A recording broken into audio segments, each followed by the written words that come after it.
Welcome students, मैं doctor Ashutosh Meena, assistant professor लोक प्रशासन, राजकीय महाविद्यालय आबू रोड। और हमारी क्लास है बीए थर्ड ईयर लोक प्रशासन, जिसका पेपर सेकंड है और इसका विषय है स्थानीय प्रशासन का भारत में विकास, जिसमें हम अध्ययन कर रहे थे प्राचीन काल, मध्यकाल और ब्रिटिश काल में। ब्रिटिश काल में स्थानीय सुशासन के विकास को हमने 6 कालों में बांटा, जिसमें पहला 1687 से लेकर 1981, दूसरा 1882 से लेकर 1919, तीसरा 1919 से 1935, चौथा 1935 से 1949 और स्वतंत्र भारत के 2 काल हम यहाँ देख सकते हैं, 1950 से 1992। और अगला जो हमारा वर्तमान स्थानीय स्वशासन का स्वरूप है वो है 1993 के बाद का। तो अब हम अध्ययन कर रहे हैं 1993 के बाद से अब तक भारत में किस प्रकार से स्थानीय स्वायत्तशासी संस्थाओं का विकास हुआ। स्वतंत्र भारत में स्थानीय संस्थाओं के विकास के 1992 तक के काल में इन संस्थाओं के कार्यकरण में अनेक कमियां, न्यूनताओं का अनुभव किया गया। जैसे इन संस्थाओं को संवैधानिक मान्यता नहीं थी, इनके चुनाव नियमित रूप से नहीं होते थे, दीर्घ काल तक इन संस्थाओं के अधिक्रमित यानी राज्य सरकारों द्वारा इन पर कब्जा कर लिया गया था, मनमानी कर ली जाती थी, इनको अपने अकॉर्डिंग, पॉलिटिक्स के अकॉर्डिंग इनको भंग कर दिया जाता था। इनकी आर्थिक स्थिति बहुत कमजोर थी, इन्हें पर्याप्त शक्तियां व अधिकार इनको नहीं दिए गए। इन संस्थाओं का चुनाव के आयोजन के लिए कोई प्रभावी संरचना ही नहीं थी। जिस प्रकार आज आप चुनाव आयोग देखते हैं उस प्रकार से वो संस्थाओं के लिए नहीं थी। इन संस्थाओं में अनुसूचित जाति व जनजाति के व महिलाओं के लिए कोई रिप्रेजेंटेशन की कोई प्रावधान नहीं था।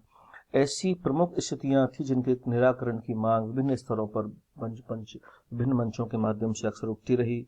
संपूर्ण देश में चिंतन के स्तर पर निरंतर यह अनुभव किया जा रहा था कि स्थानीय संस्थाएं लोकतांत्रिक विकेंद्रीकरण की सच्ची वाहक होनी चाहिए, लेकिन अब तक नहीं बन पाई हैं।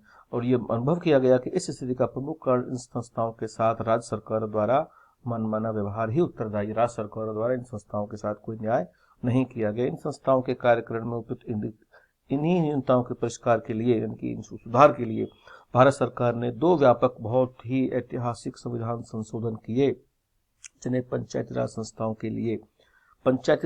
के लिए 73वां संविधान संशोधन अधिनियम और नगरीय संस्थाओं के लिए 74वां संविधान संशोधन अधिनियम इन्हें कहते हैं। यहाँ आपको मैं बताना चाहूंगा कि पूर्व में 64वां संविधान संशोधन, 63वां और 64वां संविधान संशोधन भी पारित किए जाने का प्रयास किया गया था 1989 में, लेकिन राज्यसभा में बहुमत नहीं होने की वजह से वो पारित नहीं हो सका। नए रूप में वो सामने आया 73वां और 74वां संविधान संशोधन। 1991 में जब चुनाव हुए थे उसके बाद उस वक्त जो सरकार बनी, उन्होंने दिसंबर 1992 में संविधान में उपयुक्त दोनों महत्वपूर्ण संशोधनों को पारित किया। राज्यों के आवश्यक अनुसमर्थन के पश्चात 73वां संविधान संशोधन 24 अप्रैल 1993 और 74वां संविधान संशोधन 1 जून 1993 को भारत सरकार के गजट में प्रकाशित हुआ। ये तारीख आपको याद करना बहुत जरूरी है। विभिन्न प्रतियोगी परीक्षाओं में और कॉलेजों के एग्जाम में भी ये प्रश्न बहुत अक्सर आया करते हैं, तो इनको याद रखना बहुत जरूरी है। स्वतंत्र भारत के इतिहास में स्वतंत्र स्थानीय संस्थाओं के विकास की दृष्टि से उठाए गए उपयुक्त दोनों कदम मील के पत्थर माने जाते हैं। अध्ययन की सुविधा की दृष्टि से उपयुक्त दोनों संविधान संशोधनों के प्रमुख प्रावधानों का प्रस्तुतिकरण मैं यहाँ कर रहा हूँ आपके सामने। तो अगली हमारी स्लाइड आप देखिए, 73वां संविधान संशोधन की विशेषताएं। तो 73वें संविधान संशोधन की विशेषताएं, तो बिंदु नंबर 1, पंचायती राज संस्थाओं को संवैधानिक स्तर प्रदान किया गया।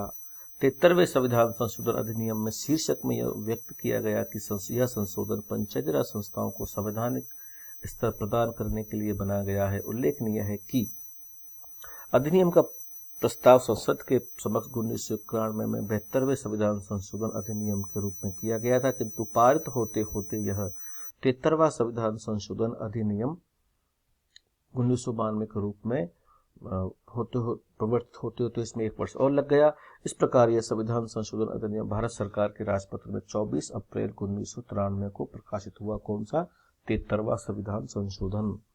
यह संविधान संशोधन अधिनियम के माध्यम से संविधान के पूर्व के भाग 8 के बाद एक नया अध्याय इसमें जोड़ा गया, भाग 9, जिसका शीर्षक है पंचायत। इसके माध्यम से संविधान में अनुच्छेद 243 भी जोड़ा गया, जिसमें पंचायती राज संस्थाओं से संबंधित आवश्यक तत्वों को समावेशित किया गया। और न केवल इनको समावेशित किया गया बल्कि पंचायत राज संस्थाओं को संवैधानिक मान्यता और चुनावों से संबंधित प्रत्याभूति प्रदान की गई। उल्लेखनीय है कि पूर्व में केवल 1940 के माध्यम से नीति निर्देशक तत्वों के अंतर्गत पंचायती राज संस्थाओं का उल्लेख किया गया था, किंतु अब उपयुक्त व्यवस्था हो जाने के पश्चात पंचायत राज संस्थाओं को संवैधानिक मान्यता प्रदान की गई। तो पहला जो मुख्य बिंदु सामने आता है 73वें संविधान संशोधन की विशेषताओं वो है कि इनको संवैधानिक दर्जा प्रदान किया गया, संविधान में इन संस्थाओं का उल्लेख किया गया। दूसरा जो इंपॉर्टेंट बिंदु है ग्राम सभा का प्रावधान। इससे पहले की जो स्थानीय सुशासन था, स्थानीय संस्थाएं थी पंचायत राज की, उसमें ग्राम सभा का प्रावधान नहीं था, उसमें सिर्फ ग्राम पंचायत का प्रावधान था। और इनका जो ग्राम सभा जो इकाइयां हैं इन सब का अध्ययन हम एक टॉपिक जो अगले हमारे आएंगे दूसरी इकाई तीसरी इकाई उसमें इनका अध्ययन करेंगे। फिलहाल हम आपको सिर्फ 73वें संविधान संशोधन की विशेषताएं बता रहे हैं। ग्राम सभा क्या थी? संविधान संशोधन अधिनियम यह प्रावधान करता है कि ग्राम स्तर पर ग्राम सभा ऐसी शक्तियों का समव्यवहार और कर्तव्यों का निर्वहन कर सकेगी जो राज्य विधान मंडल अधिनियम द्वारा विनिश्चित करे। राजस्थान में वर्ष में कम से कम 2 बार ग्राम सभा का आयोजन का प्रावधान किया गया है। 2 बार में अब संशोधन हो चुका है, कम से कम वर्ष में 4 बार इसका 4 बार ग्राम सभा की बैठकें होती है, 15 अगस्त, 26 जनवरी, 2 अक्टूबर और मजदूर दिवस 1 मई को। विधानमंडल को यह अधिकार है कि वो ग्राम सभा की शक्तियों और दायित्वों को लेकर कानून बनाकर इसका प्रावधान करे। तीसरी विशेषता इसकी है त्रिस्तरीय संरचना, यानी कि पंचायती राज को 3 स्तरों पे बांटा गया। आप गांव में देखते हो ग्राम पंचायत होती है ग्राम लेवल पे, और उसके बाद में मध्य लेवल पे पंचायत समिति होती है जिसका प्रधान होता है, और तीसरे जिले में तीसरे स्तर पर होती है जिला परिषद। इनको हम ग्राम स्तर, मध्यवर्ती स्तर और जिला स्तर कहते हैं। इसका मतलब ये होगा कि संविधान के प्रावधानों के अनुसार प्रत्येक राज्य को 3 स्तर की पंचायती राज व्यवस्था अपनाने का सामान्य निर्देश दिया हुआ है। 20 लाख से कम आबादी जिन राज्यों की है, गौर करने वाली बात है, 20 लाख से जनसंख्या कम वाले राज्यों को पंचायती राज की मध्यवर्ती इकाई के गठन से छूट दी गई है। जिन राज्यों की पूरी संख्या ही 20 लाख से कम है वहां पर मध्यवर्ती जो प्रधान जो होता है, जो पंचायत समिति होती है, उसमें यहाँ पर छूट प्रदान की गई है। सभी राज्य सरकारों को पंचायत राज संस्थाओं गठन के संबंध में अधिनियम बनाकर प्रावधान करने की स्वतंत्रता दी गई है। यहाँ कहा गया है कि जब संभव हो पंचायत राज संस्थाओं का गठन करते समय राज्यों को सुनिश्चित करना चाहिए कि प्रत्येक स्तर पर गठित की जाने वाली पंचायत राज इकाई की जनसंख्या समूचे राज्य में यथासंभव समान रहनी चाहिए। 73वें संविधान संशोधन अधिनियम की धारा 243 C 2, 3, 4, 5 में विस्तृत प्रावधानों का उल्लेख किया गया है, जिसका हम आने वाले अध्यायों में अध्ययन करेंगे।